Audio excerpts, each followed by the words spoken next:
Both really solid up-and-coming players. Linger having taken a set before off Cookie Tick, and Drip, one of our many aspiring Greninja players. Got a lot of good role models. So none of them win today. He is going to be the best Greninja in today's tournament. Hey, you're right. Look at that. Where's Joe? Where's Van? It's okay. Drip's here to save the day. We're going to Smashville. All right, we got the Frog Prince versus Speed Racer. We in there. Let's go. Now, both these characters are going to have kind of very fast, very fast auto cancel windows, very fast get up options, wake up options, those sort of things. So it's really interesting to see how those two trade with each other. And they're both fast ballers, but Greninja's going to be way easier to come out of combos, whereas Falcon is the stereotypical combo food. Yep. And despite their speed and aggression, they are both very much punish-based characters. They're going to be optimally waiting and looking for the windows to go in. Happy that Linger took out the balloon. Yeah, Always a sign of someone who plays not only to compete, but to have fun. But you can only trust people who go for the balloon in tournament.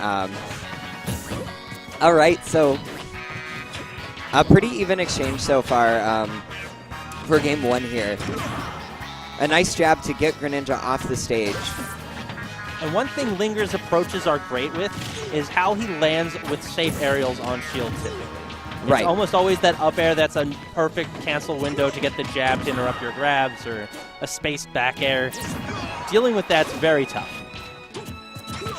And getting those early falling up air to knee kills is devastating when you're against Falcon. Also just his air battles. I mean, Linger's very good at catching you out of the sky. And like there, that was a beautiful read on the landing with the side B. You have to be very careful about how you land against this man. Ooh!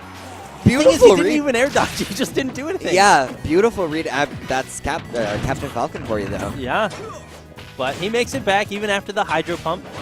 And the thing is, Drip can't feel so bad about this yet. He just got red once, and otherwise it's been really close. And he got a really good read. It just wasn't for a stock, so he just needs to keep that consistent. Though he does not seem to know how to deal with this falling up air.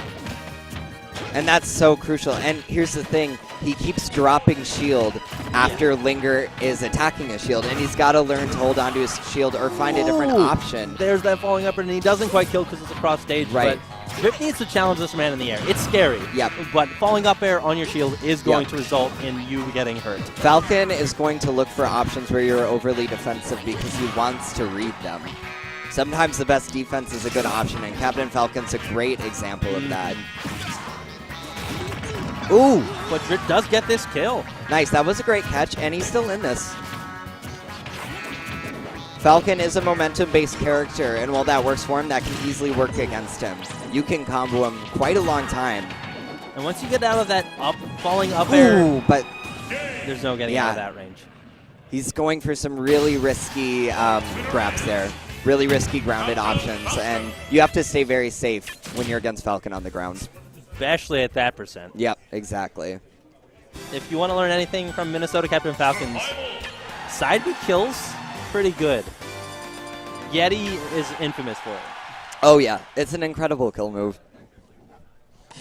So yeah, something Drip's going to have to do to adapt in game 2 here is to consider just how good Captain Falcon's shield pressure is and how good Linger is at using it, especially from the air. Because a lot of times he drops shield way too soon and get punished. He needs to wait for an opening to happen. Because Falcon, like I said, has great auto cancel windows. So he can act out of things very fast. Ooh, and again, I think something he has to do hasn't been as prevalent in this, and I think picking FD is part of the reason, because this is a much better Greninja stage than Falcon stage. But if you see him going for those up airs on shield, challenge him in the air. It comes out a little later than you think it does. He's not going to see it coming. Exactly.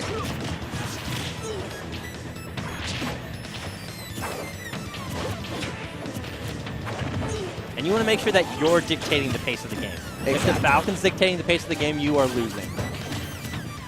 And a big way to do that is to really turn off that autopilot and really think about every option you're doing. Ooh, didn't realize he didn't have a jump. And he's got to find answers for the approaches, because if Falcon is having trouble approaching you, that is a great way you can slow down the game. But right now, Linger just has such incredible stage presence. It's very hard for Drip to find his footing. Every time he lands or tries to get it, Linger's all over him.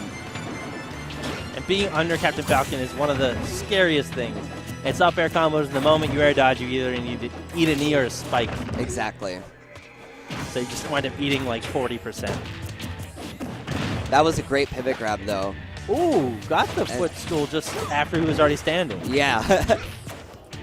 Well, I like the effort. Like at this oh, point, there we go. Ship's clearly put in work. Yeah, he's definitely a lab rat type player. Like he knows the combos. It's just a matter of getting them out of neutral. And that's the dealing big thing. with this shield pressure and these save options.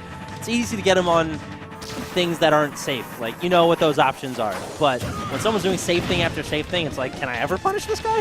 Right. Ooh.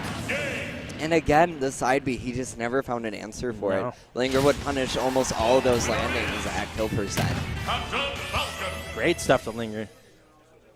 Whenever you can make your opponent feel like they have fewer options, you're doing well in your playstyle. Right.